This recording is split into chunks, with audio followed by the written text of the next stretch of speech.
What's up, y'all? It's Angie, also known as NG, and you're watching Blasted. Me parece que te vi bailando un día. Me parece que te vi muy zaramulla en la plaza de la tierra mía, bailando cumbia. I grew up in Oklahoma City, Oklahoma. I grew up in a Mexican household. Both of my parents come from Mexico. My dad's from Aguascalientes and my mom's from Jalisco. I grew up kind of in the OKC metro area, like straight in the heart of Oklahoma City. I went to Harding Charter Prep for my freshman and sophomore year. And then for junior year, I went to Northwest Classen. And then for my senior year, I did online school.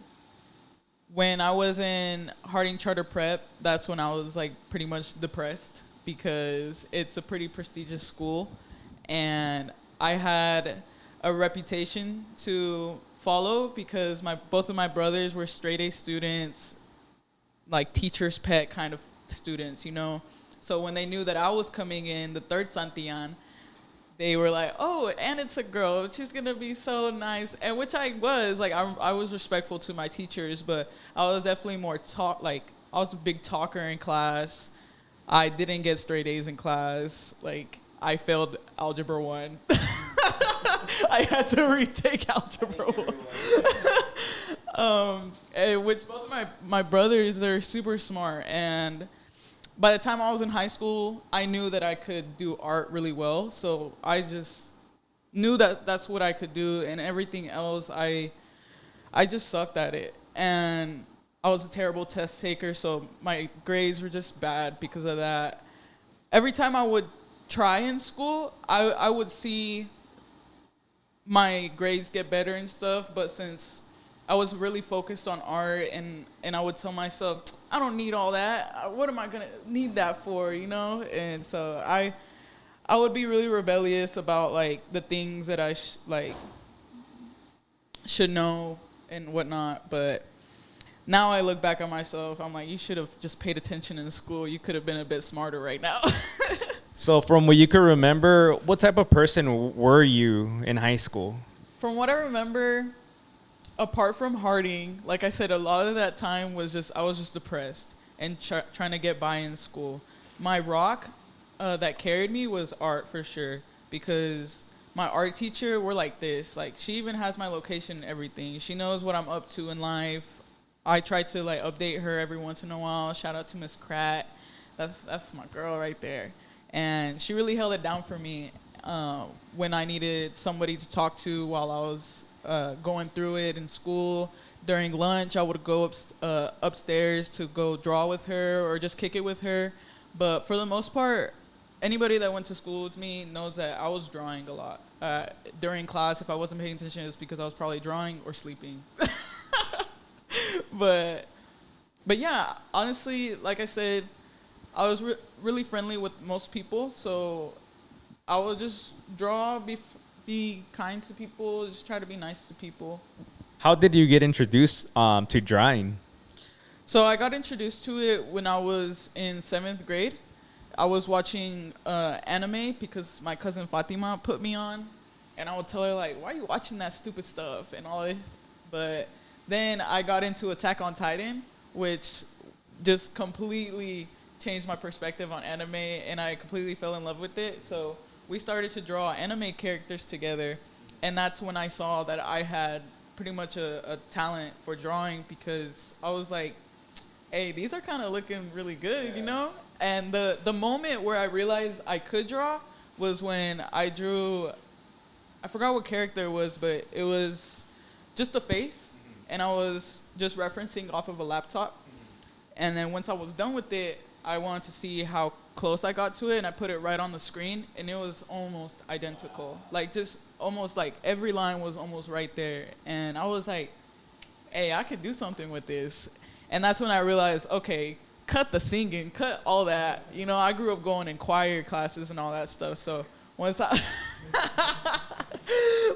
was like, okay, this definitely comes to me a lot easier. So I just ran with that. Once I saw that I was good at it, I just kept drawing a bunch of stuff. And so that happened in middle school.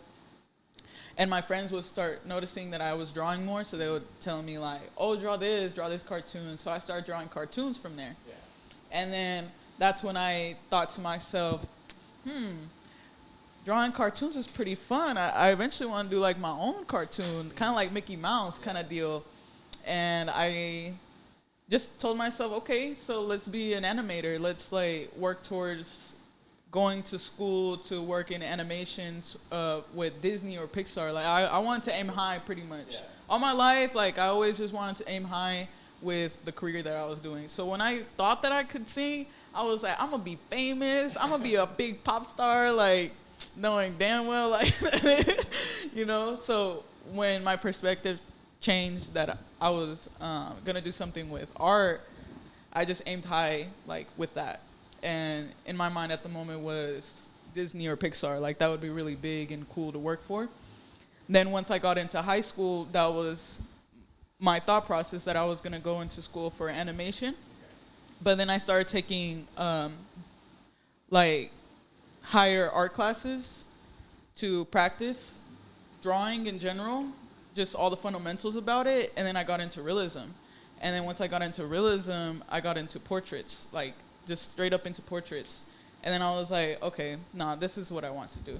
What interested you into focused on portraits? I remember my transition was I went from anime to drawing cartoons to drawing cartoon faces. And then I wanted to start getting a little bit more realistic with it. And that's when I started doing like cartoonish / realism kind of deal, you know, where it's like shaded, but there's still some hard lines in there.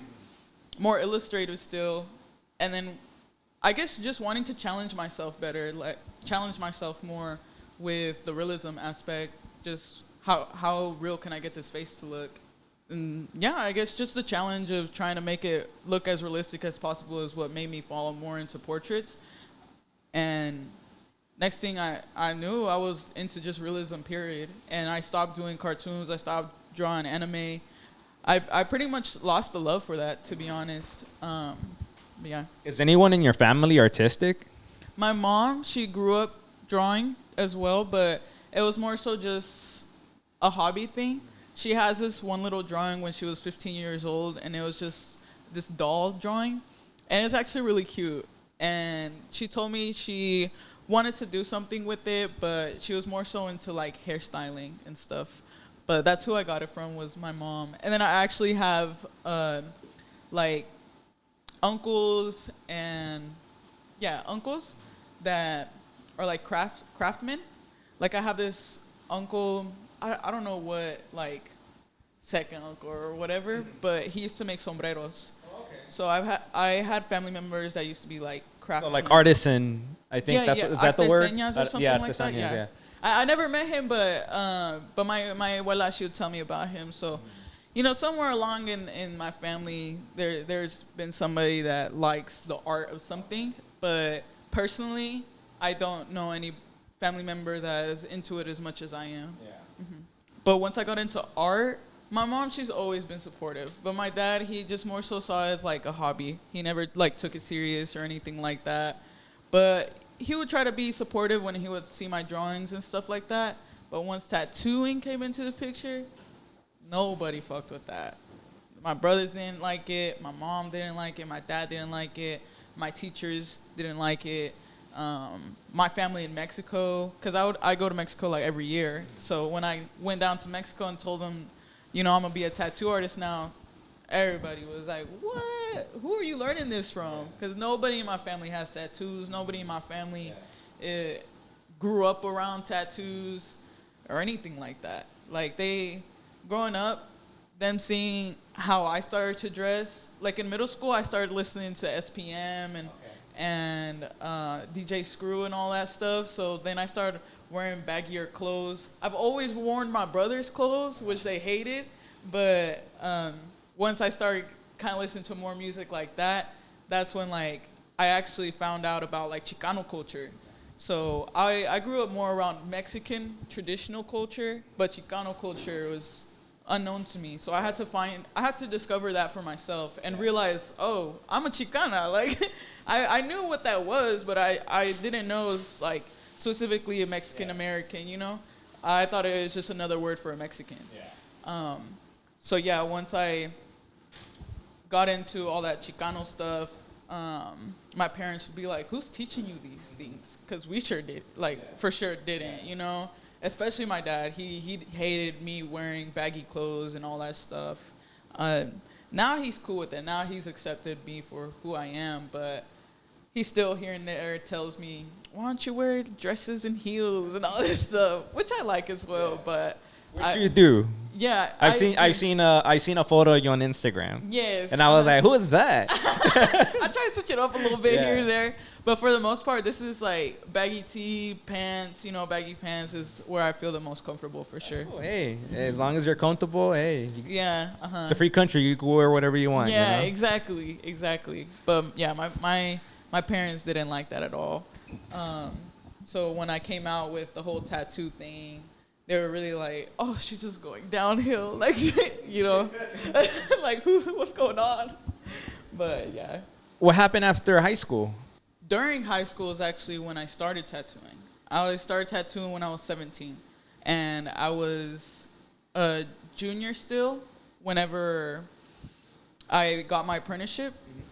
I mentioned to my parents that I wanted to tattoo at 16, and that's when I moved out of the school, Harding Charter Prep, because I told them I wanted to move out of there, because I told them I'm not going to college. So that's when, like, all the heads were turning, like, what's getting into you? I was also into drugs and stuff at the moment, which they didn't know about all of that, but my parents knew that I was smoking weed, that I was getting bad grades, so it just had a bad look. I understood where they were coming from, that they didn't see any hope in me doing tattoos, especially both of my brothers have bachelor's degrees. So I just had like a high pedestal on me. And yeah, so once I moved from Harding Charter Prep, I went to Northwest Classen, and it's a public school. And that's when I was like, okay, I moved here because it was to focus on art, because I know I'm going to be a tattoo artist. So throughout junior year, I was just drawing all the time during class and just looking up like YouTube videos, how to find an apprenticeship or how to get a license in Oklahoma. I tried to research it exactly how Harding Charter Prep taught me to research for a college. Okay. So I was researching it like, what do I need to do to be licensed mainly and make a living off of this? I didn't know anything about the whole traveling tattoo conventions or anything like that. It was literally just, I want to be a tattoo artist. It sounds cool as fuck. So what do I need to do to make this happen? So in junior year, that's when I was pretty much just prepping myself. I knew I couldn't start legally until 18. So I was prepping myself throughout junior year. And that's when I made my Instagram page, which is the current page that I have right now. If you scroll all the way down, like to my first post, like that is the first Instagram post that I made. And yeah, I just made my portfolio through there, and I looked through tattoo shops that I wanted to work at. I would just like everything on their story. I would like everything on their posts, and try to swipe up on their stories stuff too. And eventually the owner caught that attention, and he hit me, or I slid up on one of the stories that they were expanding, and I was like, "Hey, it's really cool to see y'all expand." And then he just replied to me like, "Yeah, thank you so much, blah, blah, this and that." I don't know, I can't remember how exactly it went down, but pretty much he just mentioned to me, whenever you turn 18, you can come apprentice here. Because on my Instagram bio, I had 17-year-old artist. Yeah. I didn't have anything about tattoos or nothing like that. I just had my portfolio on there that I was building for my apprenticeship, which I also had on the side, you know? Like in person to pull up to a shop and show them all this stuff, because I wanted to do it right, you know? I wanted to do it how I was supposed to. I didn't want to buy no Amazon kit or nothing. I wanted to do it how I'm supposed to. The right way. Yeah. And so when he told me that, I was like, what? No way. Like, it just kind of fell in my lap, you know? And especially since I didn't have anything about tattoos on my page. So I immediately just geeked out, and I was like, what? Thank you so much. Like, you have no idea how much I actually want this. I was actually going to hit you up when I turned of age, because at the moment I was 17. Yeah. And this is like during spring while I'm a junior in high school. And he was like, yeah, for sure. if you want to be more prepped, you know, start doing these things. And he starts telling me, That's really cool. just start drawing a ballpoint pen, and just draw more realism. And so that's what I did. And so I started really hyper focusing on ballpoint pen, and just looked up YouTube videos how to draw better with ballpoint pen. And that's all I was doing during school, was just all of that. So then summer came around. This is the summer between junior year and senior year. And I was posting the drawings that I was doing with ballpoint pen. And the owner, he would comment on them, tell me like, good job and all this stuff. And then he just texted me like in the end of June saying like, how soon do you want to start? And I was like, ASAP, you know? And he was like, okay, bet, come this weekend. So this is just a little bit after you reached out. Yes, this is like I said, in springtime. That's when he said like, whenever you turn 18, you can come apprentice. And so I was like, okay, bet. I went through that week and had my first day as an apprentice, and he just ran down the list of what I have to do, you know, the shop duties and stuff. And he assigned me to draw a rose and finish it that day. And I was trying to go above and beyond. And so I did a big rose trying to show out, but I kind of screwed myself over because I couldn't finish it that day that I was at that shop. But I really wanted to show him, like, no, I'm going to finish this today, you know? So I went home and I still tried to finish it, and I finished it. I finished it at like 4 a.m, and I sent it to him.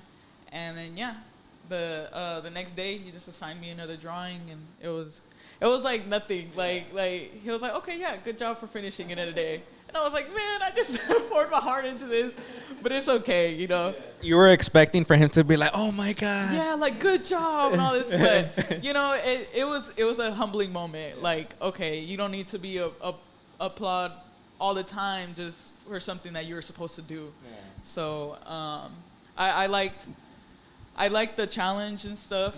But yeah, I was definitely on some I'm willing to do whatever it takes kind of mentality. Yeah, you were dedicated. Yeah, definitely. And like I said, that was in the summer of junior year and senior year. So I didn't start tattooing until 5 months later. So how did the interest in tattooing happen? So it was actually because when I was in Harding Charter Prep, and it was my sophomore year. And by sophomore year, that's when they start having you prep for colleges and looking up scholarships and all this stuff. Because we had an advisory class, like a homeroom class in between the day. So we were just assigned to pretty much just prep for our future. And that's when I was just stuck. I was like, what am I going to do? This whole animation thing, like, it sounds cool and all, but like, it's not really sticking to me. I don't know if I want to sit at a desk all my life and work for people. And you know, it's a group thing, so it's not necessarily your own idea. It's going to be a group effort, which is cool too, you know, but I was really like just stuck and got even more down about it because I was like, well, what am I going to do with college, you know? And how can I make money as an artist? So I was all bummed out about it, and I went to lunch, and I forgot who told me, but man, I just want to give them a kiss on the forehead and tell them thank you. You don't have no idea how you turned my life around. But they just asked me what's wrong, and I told them I'm struggling on finding a career. I don't know what I want to do with my life anymore. I know I want to do art. I just don't know what to do. And they were like, why don't you just do tattoos? I was like... Randomly. Just right then and there. I was like, you're right. Why don't I just do tattoos? And I knew it didn't require college. So I was like, even better. I was like, I don't even have to go to college. So it wasn't even... I didn't even find out how much they got paid until like 2 weeks later into my research about it. So, once I said that, like I said, I treated it like as if I was researching for college. But I didn't care about the money part, so I didn't look up how much does a tattoo artist make in a year. I just looked up, how do I become one? Wow. So that's when I just went in my research about it, and then it wasn't until it was on YouTube that I saw this vlogger, Lil B Tattoos, and he showed this back piece that he was working on, and then he told the audience like how much he charged for it, and I was like literally my jaw dropped. I was like, how much for that? And that's when I started to research more into Instagram tattoo artists, because I was doing more so just everything on Google and stuff like that. I didn't think about going on Instagram and looking up tattoo artists. Google and YouTube. Yeah. So once I got into the Instagram realm of tattoo artists, that's when I started noticing all these like around the world tattoo artists and people that travel for it and the conventions and all that stuff. And at that point, yeah, the money was cool, but it was cooler to see that new world that I had no idea about, like the conventions specifically and the traveling, you know? I just was thinking, oh, be a tattoo artist in your town and that's it, you know? I thought that was it to it, but there's a whole culture to it. There's a whole community to it, you know? So once I found out about that, yeah, I was not looking back. That's why when I started my apprenticeship, I was like, nah, this is what I'm doing, bro. Imagine if that person said, oh, you should be a hairstylist. Hey, it might have been the same reaction. What I was looking for, yeah. When you go back home, you need to find that person Nah, that told you, you know? They probably don't even remember telling me. They probably don't even remember. It wasn't in school? It was in school, but I can't. It was some random person, too, like a random classmate, you know? It was probably someone sent from the future, like, no, for real. You know, like, all you got to do is just tell her this. No, for real. I never thought about that. They don't even go to school there and shit. No. Let's make that a movie. But yeah, so that's how that happened. That's why it was such a shock to my family, because they were like, who is giving you these ideas, you know? I was like, don't worry about it. Nah. You got the apprenticeship, right? Mm-hmm. Now, how did your parents react to all of this? So my mom, like I said, she's always been supportive. But once this tattooing thing came around, it was really iffy. But she was, you know, still trusting the process. You know, she knew I was drawing a lot and stuff. But the problem, once I started my apprenticeship, I was driving at the moment. So I would drive myself to work, and I wouldn't leave until they would leave, basically. And they were night owls, so they wouldn't leave until like 3 a.m., 4 a.m. sometimes. And, you know, I felt like I had something to prove, so I would stay until 2 a.m., 4 a.m., sometimes 6 a.m. Wow. Yeah, and my dad actually told my mom, he didn't tell this to me, but my mom told me that he was like, I wouldn't be surprised if one day she came home pregnant. Because he thought I'm out there doing some freaky stuff. Mindset. Yeah. Being a hoe or something, being fast. But no, and the thing that my dad did tell me was that, well, if you are really at work at those times, I'm going to pull up one time and see if you're really there at those hours. And I was like, pull up then. Yeah. You're going to see me sweeping or something or drawing or something. Like, I was really just there working bring all the time. Food if you're on your way, yeah, exactly. But no, my dad, he didn't take it serious at all. Honestly, until I started tattooing. So a few months later, that's when he saw that, okay, she's doing something. But since my tats were, you know, beginner tattoos, they weren't the best either. So he would just look at them like chicken scratch. Or he didn't like tattoos in general. So he would just look at tattoos in general and be like, what is that? You know, that's ugly. Did your parents give you an ultimatum?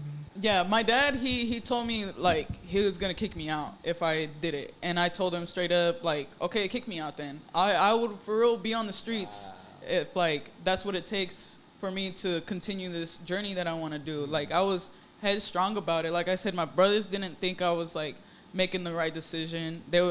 My brothers told me, they were nice about it, but they were just like, have a plan B, you know? Have a plan B, make sure, is this really what you want to do with your life? Do they even make money like that? They had no knowledge about tattoos. Yeah.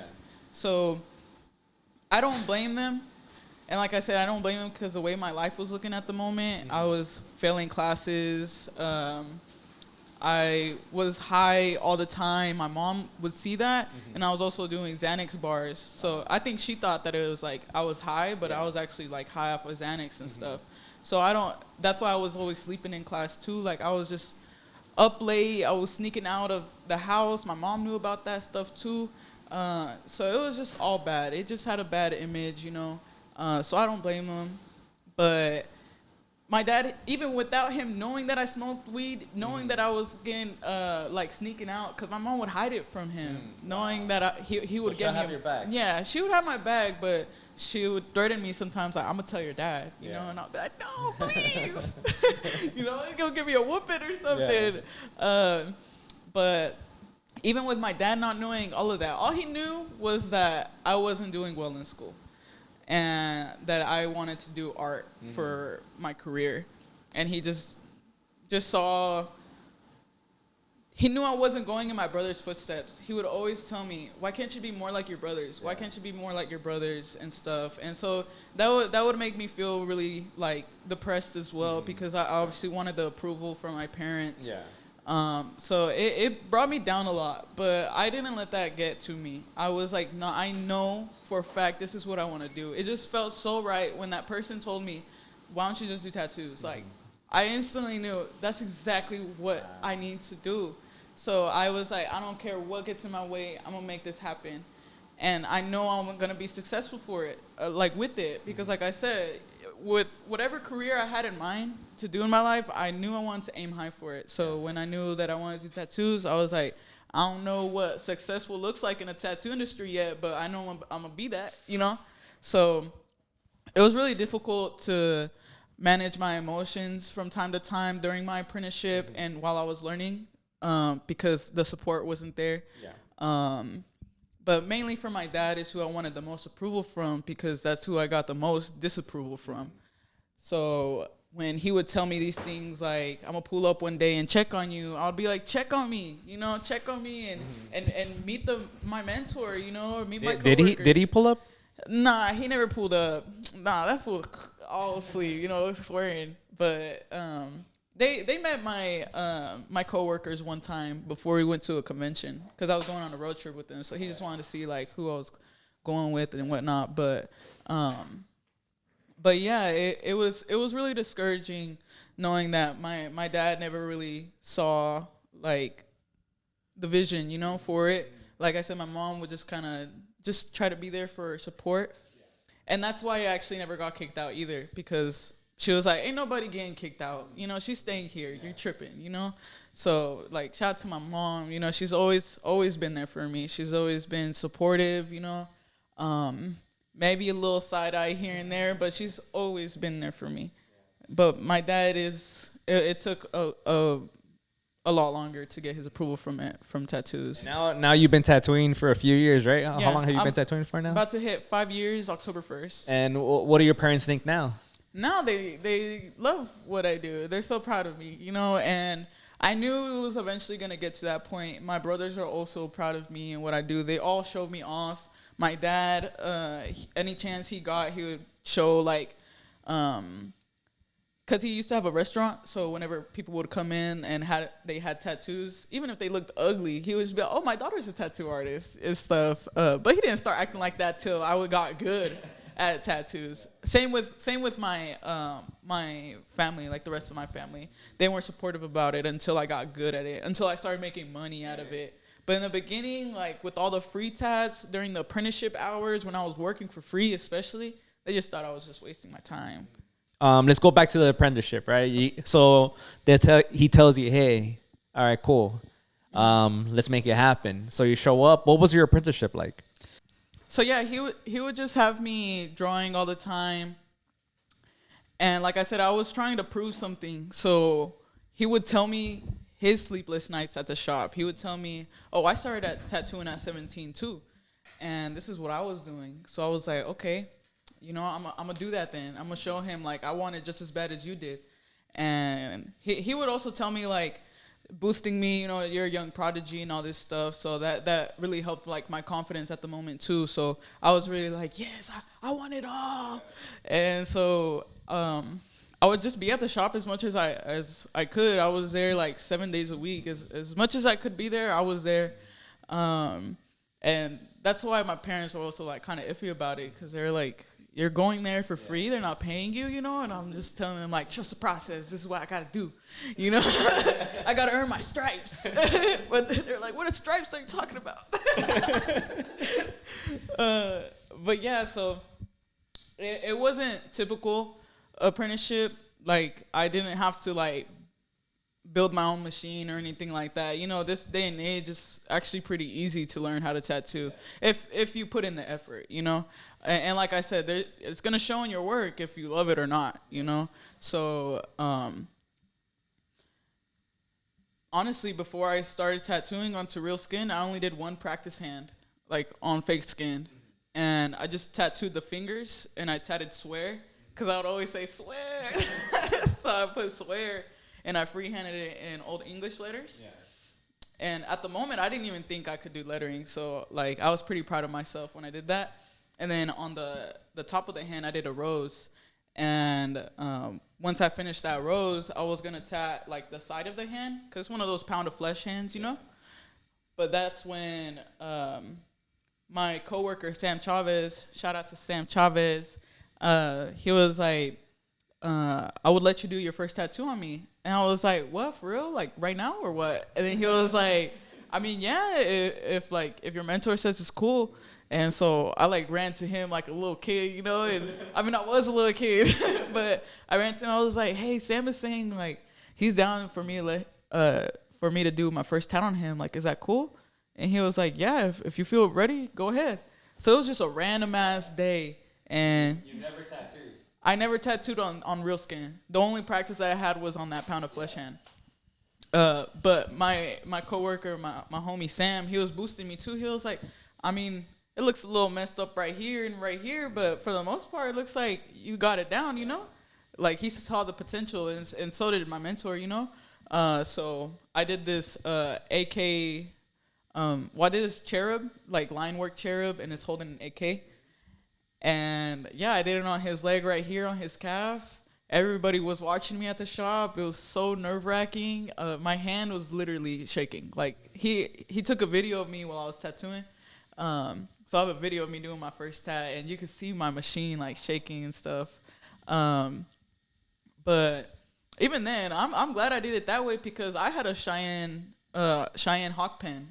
You know, I didn't have to do it on a coil machine or anything like that. So that's why I say, like, I didn't do, like, the typical apprenticeship. I still did my duties, you know, but I didn't have, like, the real get down and dirty kind of stuff, like put the needles together and all that stuff, you know. So it's pretty easy, you know, to pick up, especially since I had a lot of drive for it, you know. But, yeah, the cherub looked all right. But the toes, they look like this. Do you still have a photo of that? Yeah, I do have a photo. Do you have it on Instagram? Yes, I do, actually. Okay, cool. We're going to post it. We're going to post it right here. So yeah, you know. I posted a picture when I turned 2 years into tattooing. I had my tattoo, my first tat, and then this Medusa that I had just finished. And it was like a stone Medusa. So I was just showing, like, my difference in between the 2 years. So, yeah, it's on my Instagram. How long was your apprenticeship? That apprenticeship, it lasted like a year and a few months because some things happened. I ended up not, like, vibing with how they were handling things. Like, so it just felt right for me to, like, leave. So I left and I started working at home. Since I was already tattooing for, like, about a year already, I just started tattooing at home. I was tattooing at my mom's place, honestly. Which I'm grateful that they let me even do that, you know, because at the moment my dad still didn't like it, but my mom, she was still wanting to support me, and she saw that I was making money off of it too. So especially working from home, you know, I didn't have to pay nobody. Yeah. So so I worked at home for a little bit, and then my goal was to look and get a license. So I was like, I have to get another apprenticeship. But I was slow playing it because I got really comfortable tattooing at home. But I saw that I definitely needed more guidance, and I need my license. So I found another apprenticeship, and that one only lasted 2 months. But I saw all the red flags this time. Because the first time, I definitely got taken advantage of, like labor-wise, you know, like being there more hours than I should have been. And being told that I wasn't working hard enough when I was, like, literally sleeping at the shop, you know, here and there. So, like I said, I was trying to live up to what my mentor was doing as an apprentice. So, like, I was definitely putting my time in there and stuff. And I was drawing and everything that I had to do. So, it went from, like, oh, you're a young prodigy to you're not as talented as you think you are, you know? So just, like, the jump was crazy to me, you know? But that's why I slowly was like, I got to get out of here. Like, I didn't like how, like, the end was handled and stuff. And I was like, this isn't good for my mental either. I'm here working all the time, and for what? I'm not getting my license. Because it was all underground, you know? So I was like, I'm not getting my license, so for what? So the next apprenticeship that I got, I had all of these, you know, experiences now of how to catch, like, just not a good mentor, you know? So my, the next shop that I went to, it was cool. The artist was cool and everything.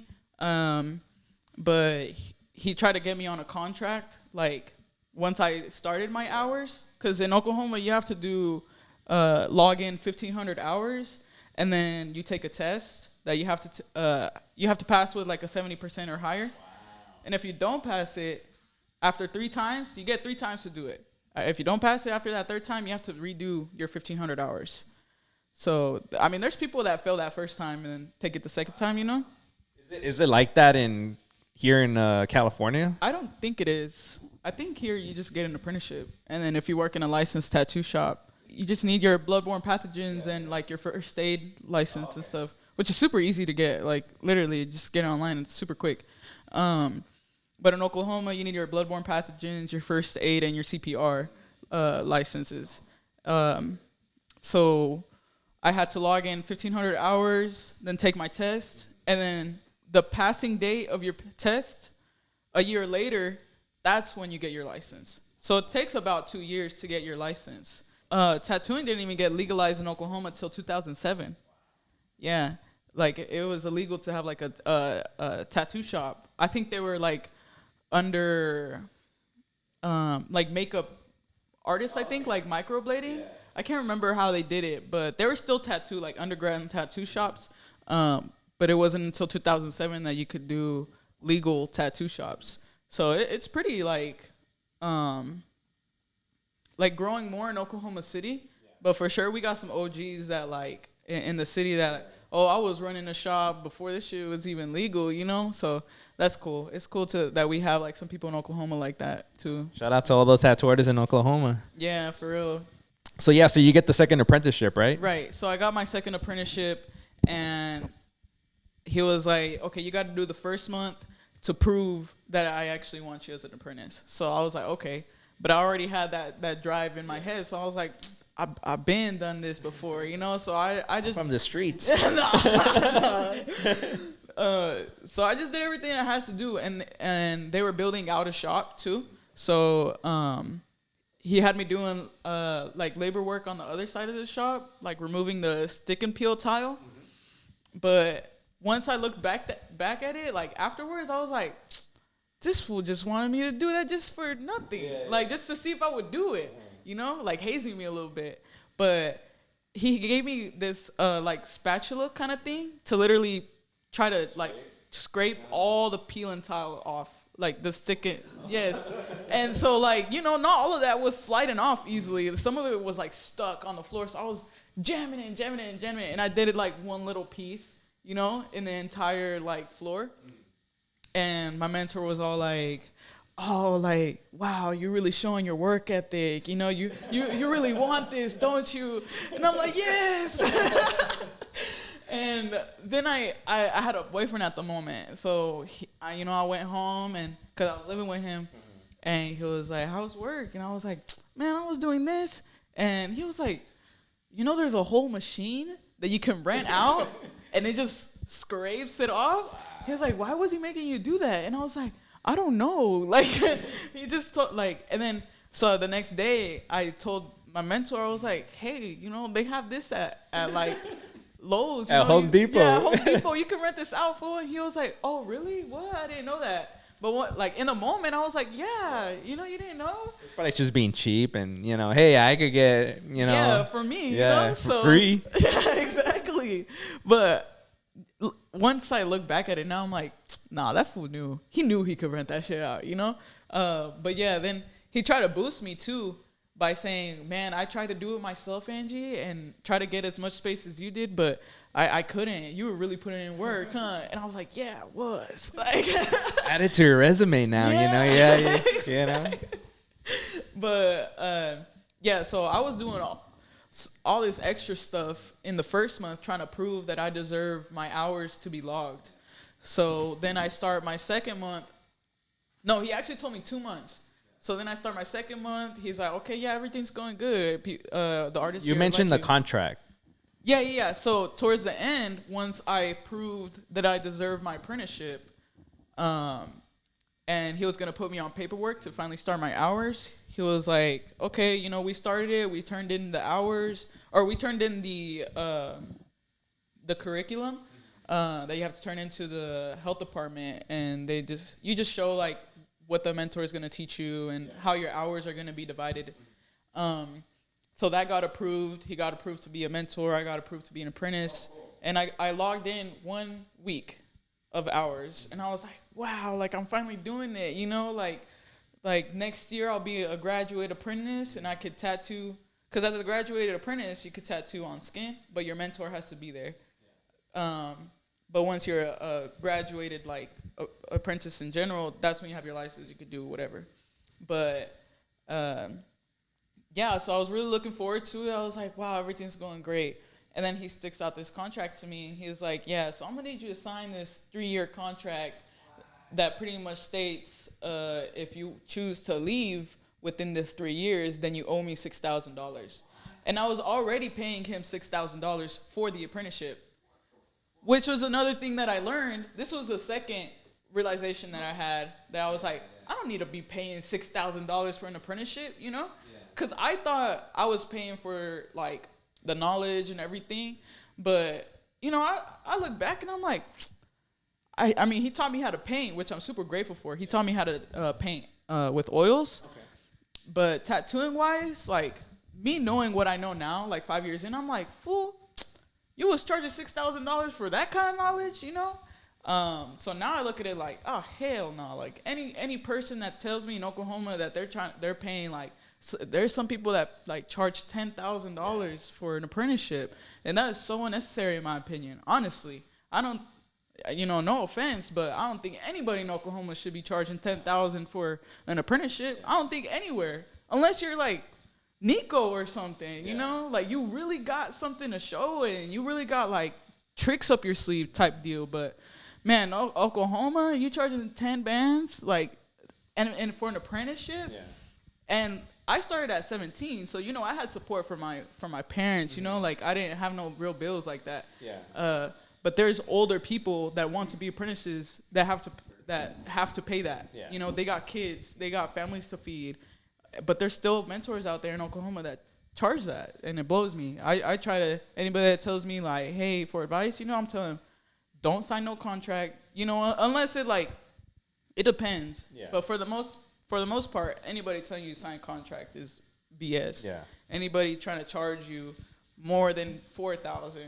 I mean, if you have some real knowledge to give, you know, so $4,000, I feel like that's cool. You know, pay it out through your apprenticeship. I mean, even $6,000 is cool. Like, if you really got the knowledge for it. But I mean, I don't know anybody like that really, you know. But. So you paid the $6,000 to be an apprentice. I paid $2,000 down payment for my $6,000. So then I only had to owe $4,000 for, and I was supposed to pay that off throughout my apprenticeship while I was doing graduated apprentice tattoos. Like I said, once you take your test, once you finish your hours, you take your test. Now you can tattoo on real skin, and that's when you can start doing apprenticeship tattoos. Start charging a little bit, but that's. Most tattoo shops, they're going to take 50% as an apprentice, which is normal, which is typical. 40% if they're being nice about it, which I don't see anything wrong with that, honestly. I think that's a way to pay your dues, you know? But that's how I was supposed to pay off the rest of the money. So even as a graduate apprentice, all the tattoos that I was doing and making money off of, that would have gone straight to $4,000. So I wouldn't even have made any money, you know, still, like, as I'm working. But I didn't see any problem with that. I didn't know any friends in the industry like that, except the coworkers that I had from the past shop. And the two fools that I was, like, still really close with was AD and Sam Chavez. And I told them about the contract situation. I was like, hey, so, you know, I'm doing this. I've been here the last 2 months trying to prove myself that I deserve these hours to even be logged in. and now he's whipping out this contract. Like, what's up with that? And he's talking about some like, if you don't, if you want to leave within the 3 years, you owe me another $6,000. So in total, $12,000. You know, they just straight up told me like, Angie, he's being money hungry. He's literally just like Trying to take advantage of it. yeah, And at the moment, I'm 18. So so yeah, he told me then the $2,000 was non-refundable because supposedly all the stuff that he taught me within the 2 months was worth that $2,000. And in those 2 months, that's when he taught me how to paint and stuff. So when I told him, yeah, I'm not doing that contract, you know, he was like, well, okay, you know, like, bye to your $2,000, you know? So I was like, just took my L. I was like, whatever. And then I told a friend of mine at the moment, and he was like, what? Like, he kept her $2,000? He didn't give it back? And I was like, nah. And I was trying to justify it. I was like, I mean, he did teach me how to paint. I mean, he did, like, teach me some things in tattooing. Like, I watched him a few times. And he was like, bro, no. Like, you're 18 years old. You worked for free for 2 months. Like, you don't owe him nothing. If anything, he owes you labor, you know, labor money. And so he ended up texting him about it. And they know it, these people know each other? Yeah, they know each other. Because the friend that I had asked, he worked with him. But he had quit because the owner was on some BS too. So he quit, and I told him about that. So he texted him saying like, hey, that's not right. You know, like stealing from like a 18-year-old girl, you know, for real, bro. Like she worked for free. You know, that's not right. And then he told me, go ahead and ask him for that money again. And so I asked him for it, and he acted like he was being nice and like he didn't just get told what's up, you know? He was like, yeah, I thought about it, and, you know, you should have this $2,000 back. Yes. Is he still tatting? Yeah, he's still tatting. But, man, he's even banned from conventions in Oklahoma because for being a shit talker. So, like, I mean, he's got his reputation, like, you know, they already. Like I said, I'm still kind of new in the industry, so I don't really know anybody like that or know anybody's intentions. So I was just, like, just trying to find a good artist to learn off of. Yeah. And that's, you know, my mentors, they were good, really good artists. That's why I wanted to work under them. But once I had that second experience, I was just like, man, I don't care if you tattoo fucking, like, terrible. I'm just trying to get my license at this point, bro. Like, I need people to stop wasting my time. So then I got a little, like, traumatized, I guess you could say. I was like, man, I'm going to just do this illegally. I'm going to just not get my license. I'm going to just move out of state. That was my plan, actually. I wanted to move to Dallas because if you move to Dallas and you can even still go back and forth to Oklahoma. It's like a 3-hour drive. Yeah. But if you just work in Dallas and show your taxes that you were working there for 2 years, then you can transfer that time to Oklahoma, and then you just immediately get your license.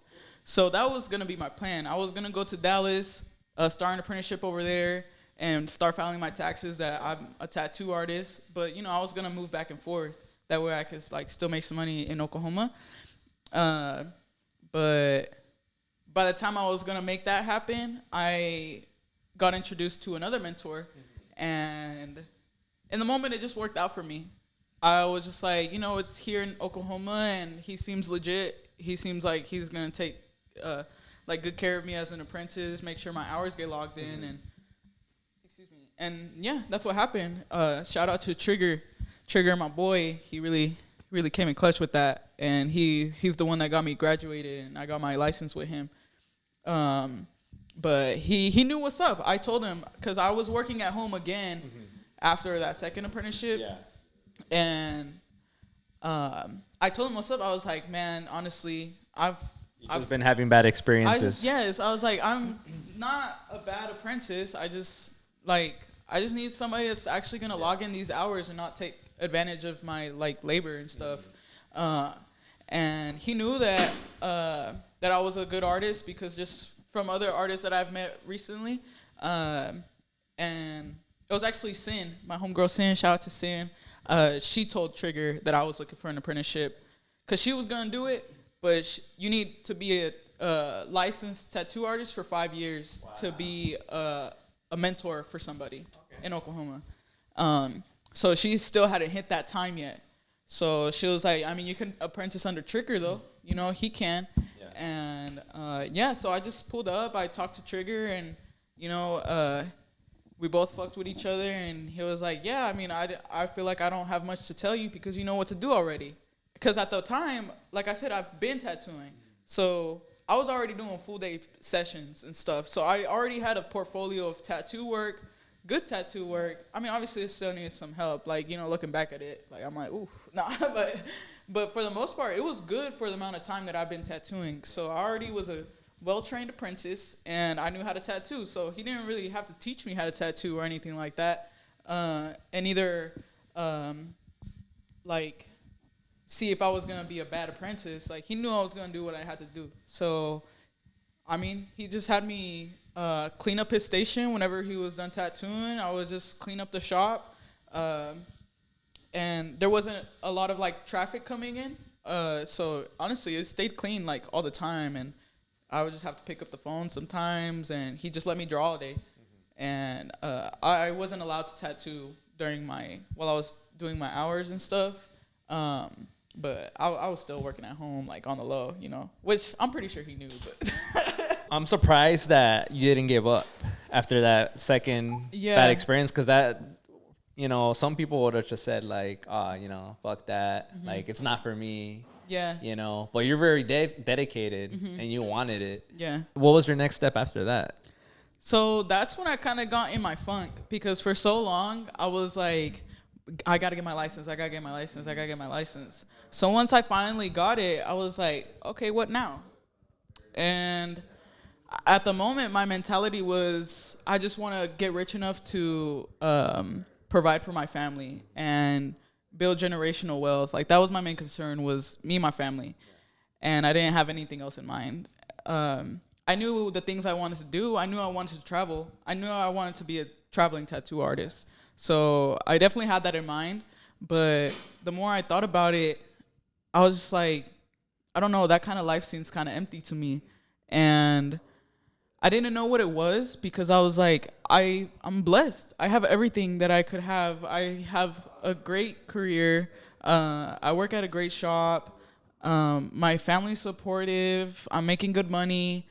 Like, what is it that is making me feel so funky, you know? And so I started to just kind of soul search and stuff. I was also going through a breakup when this time was happening. So I just... With the guy that you were staying with? Yeah, Okay. So I just started to do a little bit more soul searching. And I got into this podcast, Jay Shetty. I don't listen to him anymore, but I was listening to him heavily. And one of the things he mentioned that caught my attention was how to feel better whenever you're feeling like shit, basically. And it just pretty much just talked about when you help others, when you are helping your community, you start to feel better about yourself and stuff. So I just started to try to implement that into my life, and I noticed that I started feeling better. Like, what can I do in my career to help other people? So I was like, okay, I guess just try to be more talkative with my clients and stuff, which I wasn't really at the moment, but it still was like, no, this isn't it. Like, yeah, I'm helping people and stuff, but I need something else. Like, what's my purpose in life, you know? And his podcast would talk a lot about our purpose as human beings is to help your community, help one another, do what you can with what you have.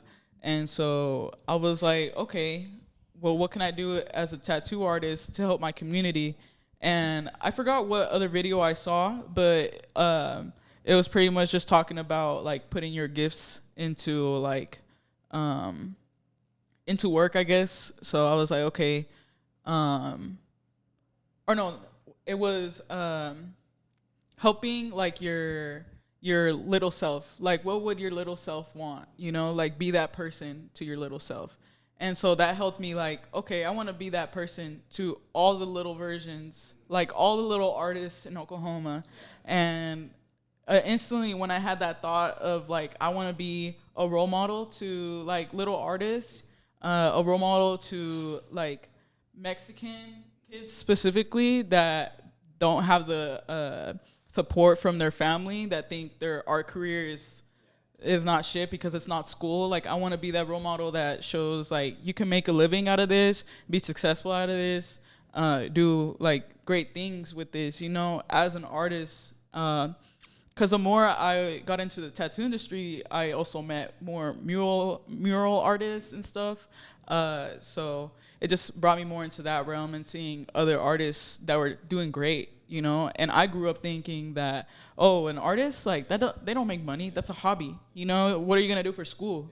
Like, so I realized, okay, that's what I want to do. I want to be the person that I needed when I was younger. What I wanted as a kid was like art classes, and art classes are expensive, and my family, like, they could have got me those art classes, but want them to be spending like a lot of money either. So I was like, okay, I wanted this as a kid. What do I need to do to make that happen? And I thought of a warehouse that like people can just pull up to, and it's all nonprofit. You don't have to pay to come in.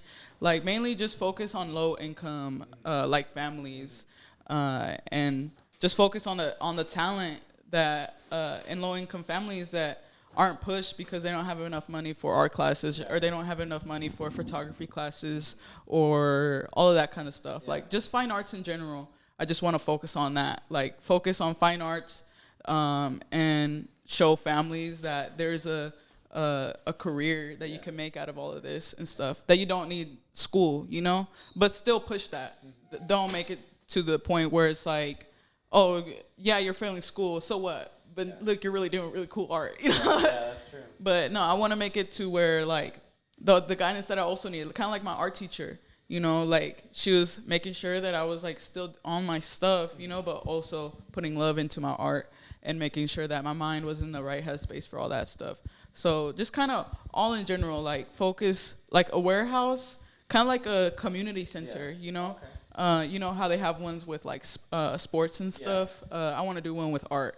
In Oklahoma. So that's what my plan became, was that. And that's been my main focus ever since. And so you haven't given up on doing that. You're still it's still in the process. Yeah. And you're still thinking about it. And actually, the more I think about it, the more ideas I get from it and stuff.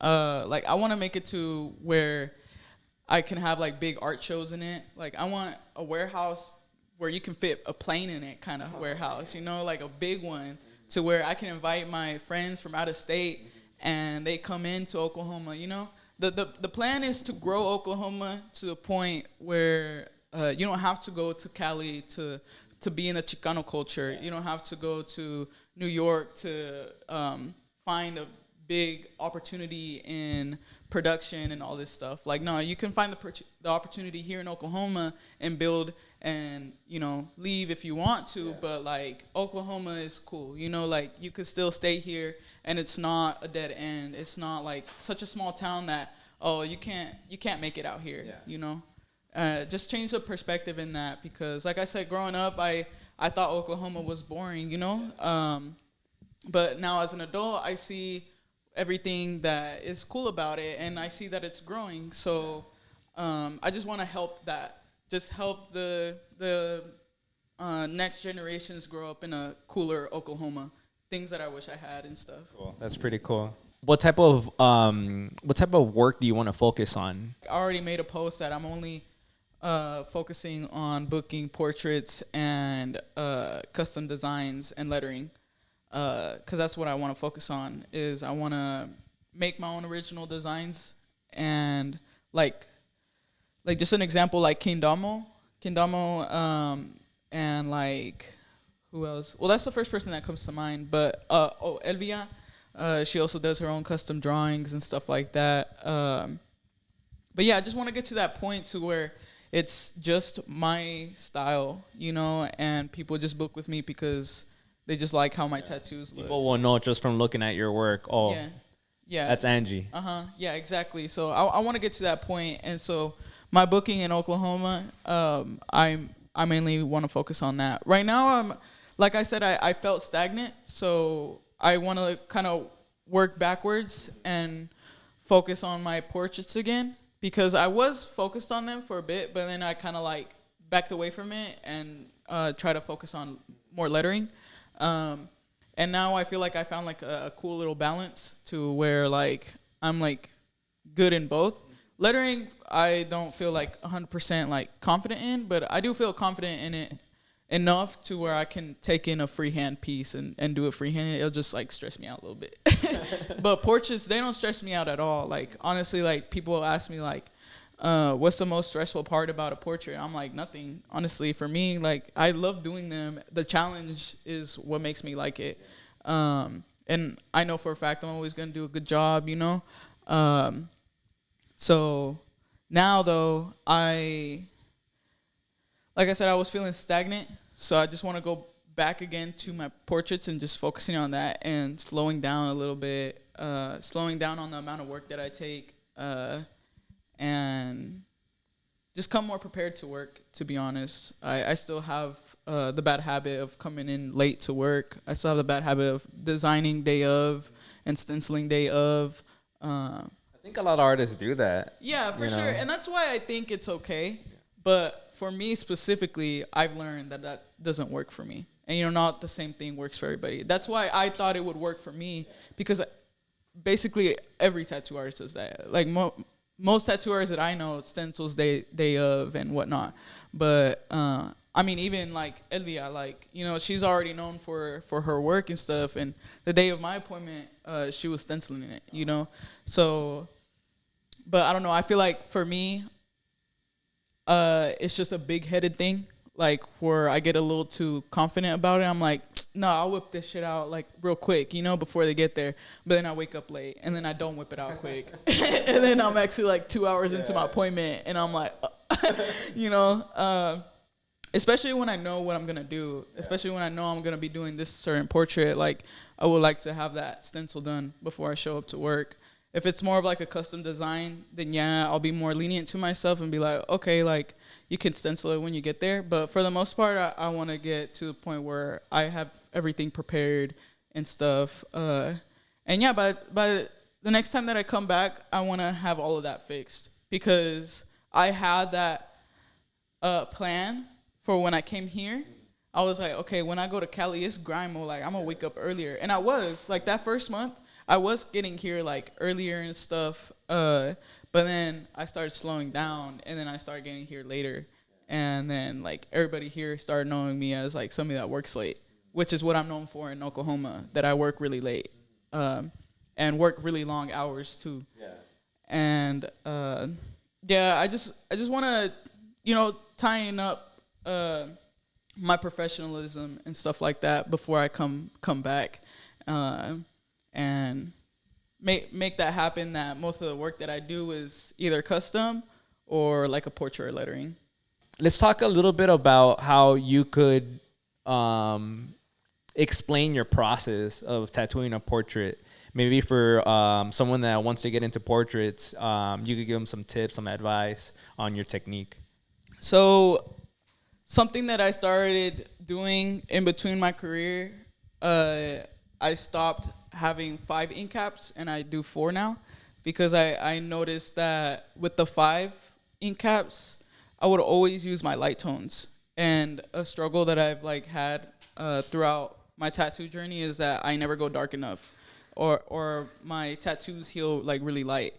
And you know, that's from taking constructive criticism from other artists as well, which I think is really important. I've always been open ears to hearing constructive criticism. But yeah, so with my technique, I gave up the 5th ink cap, which was my lightest tone.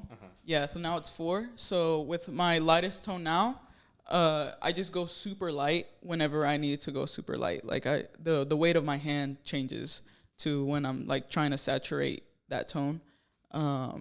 And that's helped me like so much. My tattoos definitely are like darker now and stuff. They heal better.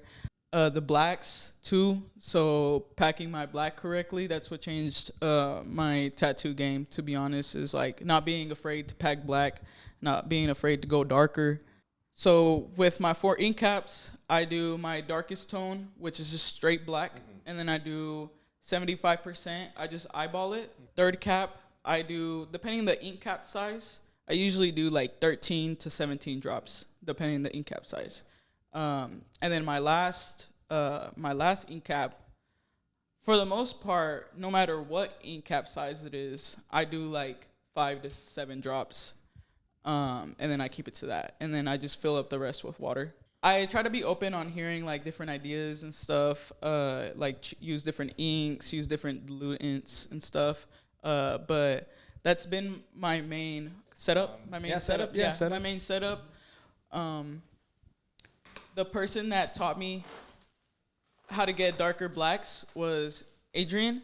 Shout out to Adrian. He's in Far, Texas. Oh, shout out to Turk too. They both really helped me out with this. Was having a second black cap. To make sure that when you have when you're doing your blacks, like dip it into the other one to just make it more saturated black, because sometimes your cartridge holds water in it. Even when you try to clean it out and you put it into your black cap, like your straight black, so little by little it starts getting water in there, and so then it starts getting a little bit diluted. So that's why you have your second black cap to make it more black. Like after a while, you know. So yeah, so I'll have that set up with the 4, and if you ever see my setup with 8, it's because I just literally doubled it. So just to have two sets of it, and then I have 2 other caps at the very top, which is just my rinse cups, because I used to have like a bigger rinse cup, and then I used to use a dip cap, to where I would rinse it out and then I would stick it in dip. It's like the duck caps or something like that. I forgot what it's called. But yeah, I used to do that. But then I noticed that it still clogs it up, you know. And I started using those like sponges, those duck caps or whatever, to avoid my paper towel getting stuck like in the cartridge. But soon enough, I realized like it does the same thing. So it's just another cost on my setup. So I just got rid of it, and I just, whenever I'm rinsing out my needle, I just put it against the napkin, but like straight up, so the ink goes down, and then just like kind of like wipe it, like flick it off, and then I'll take it out and stick the needle out and just kind of make sure the napkin is like off of it. Yeah. So it's clean. Yeah, but also make sure that it's not like clogged up too. So I'll do that throughout my session, like check my needle, make sure it's like really clean and stuff. Before I put down my needle, I also make sure it's clean. That way the ink doesn't dry up inside the cartridge. I know some people leave their cartridge inside an ink cap with water in it, which I want to try soon, but I guess I've just been like stuck in my routine, so I just haven't done it yet. But that's why I do that. That way the ink doesn't dry up in the cap, so it has a consistent flow when I get that needle again. And also, so when I, like for example, say I'm about to start shading this super light tone, but when I put that mag down, I use the black before that, and I never washed it out. So then I'm grabbing that mag thinking it's empty, and I put it in my light tone, and then I start my next, you know, and it's actually like not what I thought it was, you know. So that's why I make sure that I clean all my needles out before I put them away and grab a new needle. That's smart.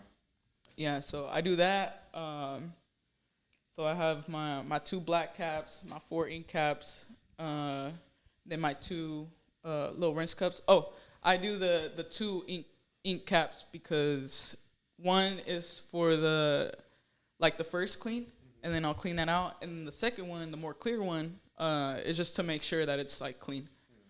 And the reason why I don't do a full cup anymore is because I'll dump out those ink caps and refresh them, basically. You know, just fill them up with water again. Because eventually both will turn straight black, you know. So to avoid anything, you know, of my water not being like actually cleaning my needle, it's actually like soaking up more ink, you know, I just dump it out. And since it's 2 little ink caps, you know, I just dump them out every once in a while and stuff. And I feel like with one straight water cup, it's just always gonna be really black in there. So eventually throughout your session, you're not really even cleaning it like that, you know, which no judgment, you know, like everybody works the way they work, but that's just how I work. And it works for you. Yeah. And I was taught those two little ink cap things by Adrian and Turk in Far, Texas. I did that at, they're from a gift spot. Oh, that's dope. That's pretty cool. And so that's how you have your whole setup. Now, when it comes to doing a portrait, what's your process before you do a portrait? So I try to do my blacks first, like make sure all my black tones are in there. And then from there, I kind of start building up the important parts of the stencil with whatever tone needs to be used. Typically, if it's a shirt, I just go straight into that tone. Oh, excuse me. But when it's the neck and the face, that's when I start building it up in layers. And typically what I do, like say for like this part of the neck, it's like dark back here and then it starts getting light over here. I'll do my dark tone and then kind of whip it out this way. And then I'll get my lightest tone, my last cap, and go over the whole thing just to open up the skin. And I'll let that sit and then I'll move on to the chin. And from the chin, I typically just go straight into the tone that I need. So typically the chin is going to be like my third and like fourth cap, and with the ones closest to my darkest tones. But I'll do that, and then I'll build it up too. I'll whip it up, and then by then the neck has like kind of settled in. So you know a tattoo gets darker throughout the session, so that is settled in, and also the skin is opened up. So now I have my dark tone and also this super light tone straight over the whole thing. And then I'll go in with whatever tone I need to do next and just start kind of fading it out and blending it in. And it goes in a lot smoother, you know, because the skin's already opened up. And then you see what the lightest tone is. So I don't like go darker than what I need to. Like I already see where my light is at and it needs to be there, you know. So then that's like for the neck. Then when I start moving up here, like I said, I would do the chin with like my dark tone, like immediately put it in there. And then I'll grab my light tone and start opening up the skin, but I'll leave a patch open to wherever the highlights are at, which are typically like right here, kind of in the creases of the mouth, like right here, and then the cheeks, and then like the nose, the top of the nostrils, like right here, like the forehead right here, the eyebrow bone, like right here. Where else? Yeah, everywhere else, I pretty much just go in with a straight light tone and open up the skin, and then from there, I'll like work my way up. So eventually the stencil kind of starts erasing, you know. So in between this process of like opening up the skin everywhere, I'm like starting to line up the lips, and I'll leave like the stencil kind of markings like in the lips, and then the nose eventually kind of starts like erasing. So I start doing the nose, and typically that's when I finish the nose first sometimes, and then I'll finish the lips. But sometimes I don't know, I leave like the lips till the end or something like that. It just depends how like I'm feeling that day, to be honest. But for the most part, I just go by what's erasing in the stencil. So little by little, as I'm doing the nose, the mouth, sometimes the ink is also settling in. So once I go, so now the bright parts are really showing. And then I'll go into my like midtones to start like shading it in and start creating those like curves in the face and the cheeks and all that stuff. And then, yeah, it just goes in really smooth because the skin's already opened up. What's difficult about doing a portrait? The main facial features, the mouth, the nose, and the eyes. Not so much the eyebrows, but sometimes the eyebrows. But the mouth, the nose, the eyes are super crucial. Like, if you mess something up, like, they're going to notice, you know, and you notice it too. So for those points, that's where I just really try to focus on how, like, the lip turns and stuff. Like, not everybody has the same features, you know, so I just try to really take into account all those features. And also studying a face, like, apart from tattooing, like, studying how a face looks like studying how a mouth typically looks like and how a nose typically looks like and eyes is all really good knowledge to have when you're struggling to do a nose or mouth or eyes, because you can kind of fill in that information for yourself if the reference picture is a bit blurry, or sometimes like people will have like a hat on, so it covers all of the highlights in the face, so now it just looks straight flat, and you don't really want to do that like in the tattoo, you know, like, so having all this knowledge about like where the highlight of a chin is usually at too, you know, and the cheeks, everything about a face, like knowing just the simple structure of how a face like how a face is structured is really good to know, which makes the challenge like less stressful. So you actually study faces. Yeah.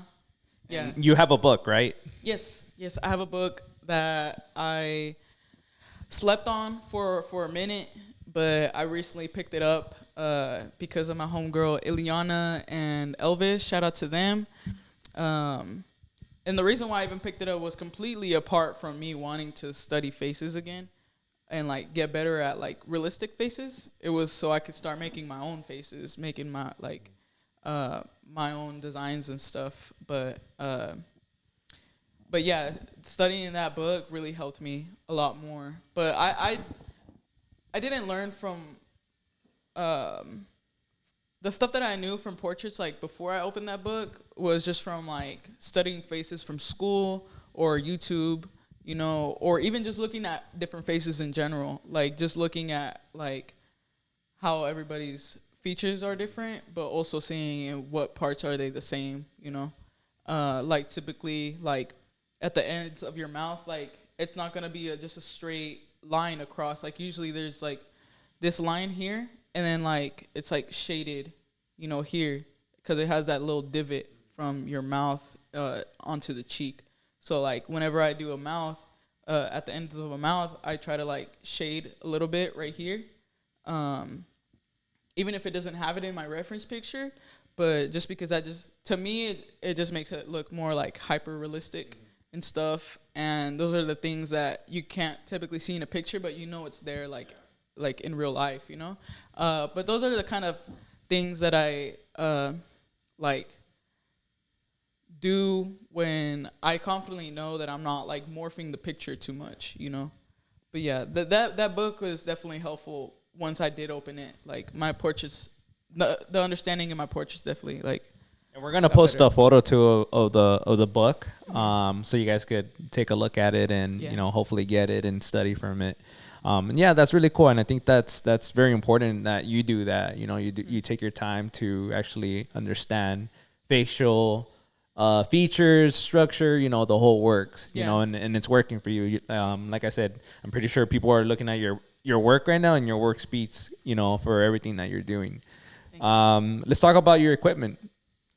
So my equipment, I use a Bishop Packer, and honestly, I got that machine because for my lettering, I needed a better machine for packing in like lines and stuff. And before that, before this machine, I was using a Cheyenne Sol Nova. I forgot what stroke it was, But yeah, I was using Cheyenne for the longest. Like I said earlier, I started with a Cheyenne Hawk pen, and then from there I got the Cheyenne Sol Nova. And in between, I tried the Zion, like Spectra, I think it's called, because my homie Sam, he let me borrow it one time. But I was still a beginner in tattooing, so I feel like just in general I wasn't using it right. And then the other machine I used was FK Iron at Adrian's shop in Texas. Yeah, he let me use it so I could try it out, and I fell in love with it. Like that's actually the machine that I want to get, because I like daydream about it. Like I really need that machine. But the Packer definitely helped with my lining, and it helped me get faster in tattooing. But I definitely had to learn how to use it for my portraits now, because people would tell me like, how do you get that soft shading with a Packer, you know? But honestly, like it took me a minute to like learn how to do that with the Packer. So now I look at it like, okay, yeah, I can keep it, you know, but I still want to get that FK iron and stuff. Right now the Bishop, I just been having it just to have it. And it works for you. And it works, yeah. But at first it wasn't. Like I took it to my guest spot in Texas with Adrian, and I was telling him, yeah, I got this new machine, but like I it's really not like doing the smooth shading like how I usually do it. And he was like, man, Angie, like, how long have you had it? And I was like about a month now. And he was like, a month? Bro, if it's not working for you, it's not working for you. You know? And I took it as his advice, but I also was like, man, I'm not trying to buy a new machine right now either. You know, I just bought this one. They're not cheap.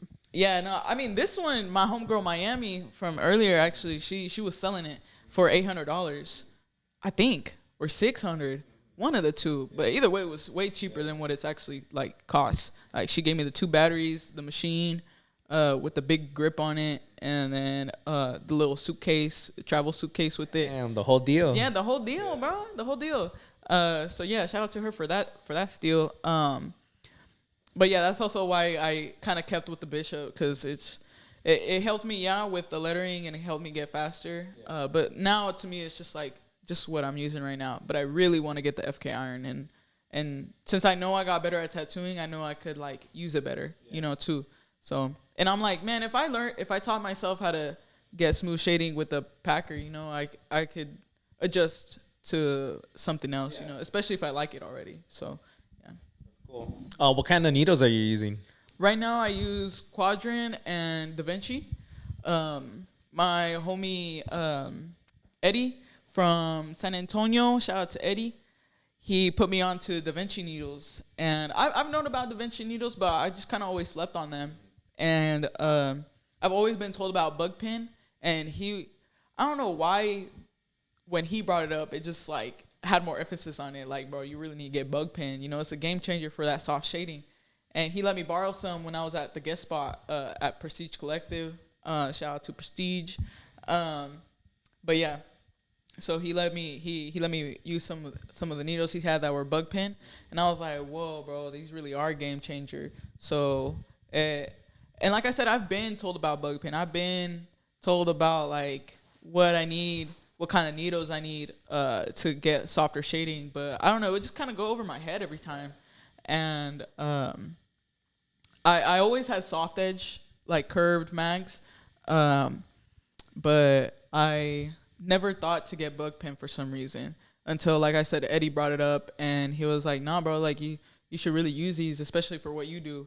And so I try to like focus on having just straight bug pin now, like for all my needles. You know, sometimes like I slack and don't get my stuff on time, so I'll use like regular needles, regular curved mags, and I'll make it work. But you could tell the difference from when it's still both good quality tattoos, but I notice the difference. Yeah, I know I can get softer shading with this other kind of needle, you know, but my clients are happy with their work, so, you know, that's cool. What kind of ink are you using? So right now I use Allegory for my straight black, and then I use regular Dynamic for my the other inks that I use. I use my own drop system, so I'll just count the drops on the Dynamic, but I'll just straight pour Allegory on my straight blacks. At what settings do you run your machine when you tattoo?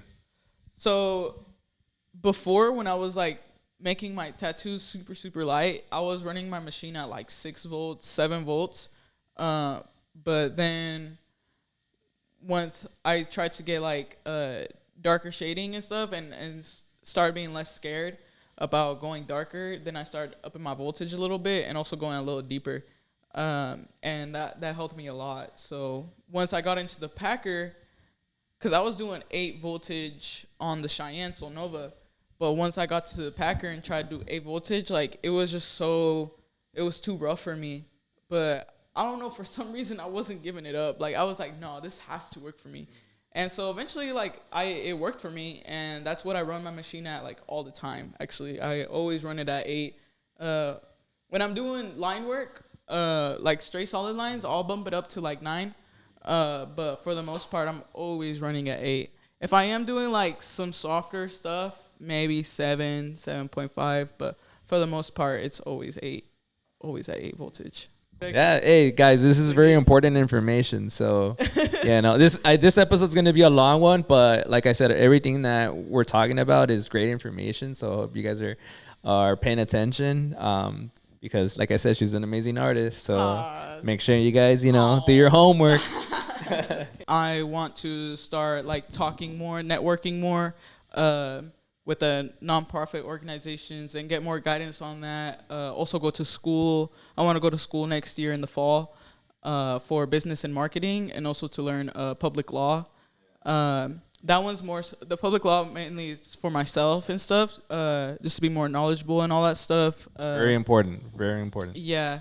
And the business and marketing, just so I know how to run my business better, and also like market my business better, because I'm making my own brand, which is NG. So after I fix all of my things and let go of all of my old habits and stuff like that, I just really want to focus on my NG brand, and also on my brand that I have with my brothers as well, our brand, Balam. Follow on Instagram, Balam. Oh no, it's Somos Balam. Yeah. That one's me and my two older brothers' company. It's a clothing company. So, yeah, just start focusing on that. Focus on school. Focus on building my two brands with my brothers, and then the NG. And, yeah, just go from there. I know that will open more doors for me. So you're going to be grinding. You're going to be grinding. It's definitely grind time. It's grind time. I feel like this was a vacation to me, which sucks because this was not supposed to be a vacation, So I'm just kind of like putting my foot down finally. And honestly, like I said, this trip really surfaced a lot of things that I didn't think were that big of a deal. But now I'm like, no, it is a big deal, and you need to really focus on bettering all these things if you want to start pouring into other things in your life. Like, you know what they say, like you can't pour into something else if you're not even doing that for yourself, So I just really want to focus on that before I start doing all these other things. Who do you want to thank in your tattoo journey? Man, there's a whole list of folks, and I really hope I don't forget anybody. The main one that comes to mind first, that's kept it real since the jump, is my homie Sam Chavez. He's like, I call him my Uncle Sam, and he's told me that some people in Oklahoma actually think he's my uncle because I call him my Uncle Sam. But yeah, first and foremost, my big homie Sam, and he's kept it real with me. Next person, Trigger. Trigger, thanks for giving me, the chance to actually finish my apprenticeship, and brought me to my next step in life, which was, my goal and the purpose that I have now. At first, it was just my license, and he really helped me jump over that hurdle finally. And he really made that a smooth ride for me. He didn't treat me like nothing. He didn't haze me or nothing. He made little jokes here and there, but just to be on my head. But they were all coming from love, and shout out to Trigger for that. Shout out to my friends that like just kept me level-headed throughout all of it, like my best friends, like Aaron, Fernanda, all my artist friends like Giselle, Jose, Brian, Elvis, Eliana, Soul in San Antonio. All of my artist friends, that really like kept me going and kept me motivated, especially now, like coming into Cali, my friends here that I made, Julius, Val, like everybody here at the shop, like that's just who I was closest to here when I first got here, was Julius and Val. But for the most part, like everybody here was super nice and super helpful. Shout out to, Mansoor and Stigma, like being there for me out here and trying to give me some guidance and make life seem like paradise, seem like it's, this is just a game. Like, this is just, we're having fun, Yeah. Dang, I really don't, I don't want to feel like I'm forgetting anybody. To everyone. To everyone that shows me love and shows me support and shows me like gives me motivational speeches and stuff like that. You know, my family especially, but artist wise for sure, like all of my homies kept it real with me and guided me too. You know, it's all been a group effort. Like it's like for me, it's definitely taking a village to keep me going. That's right. Shout out to Tattoo Bully. Shout out to Tattoo Bully. Yeah, he's concentrating like right now. Concentration. Nah, for real. Shout out to Bully, dude. Shout out to Bully. He really helped me with this interview and my confidence with this. And shout out to, you know, Alfonso, my boy, letting me do this. You know, he actually let me do this again because I fucked up the first time. But yeah, shout out to you, bro. For real, I appreciate it. It's all good. Like I said, you know, the purpose of this channel is, you know, for people to tell their story. You know, everyone has a unique story on how they got started.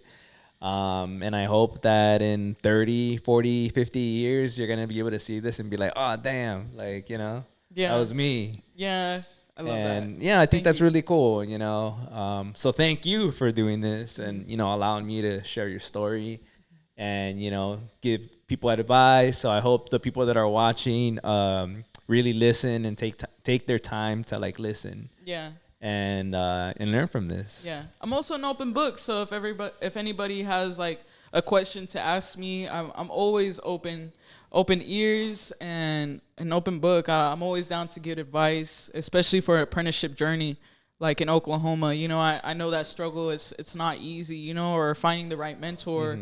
Or what to do as an apprentice, like anything about tattooing or how to deal with life, like apart from tattooing, how to forgive yourself whenever you feel like a failure, you know. I've also learned that the hard way, you know, recently too.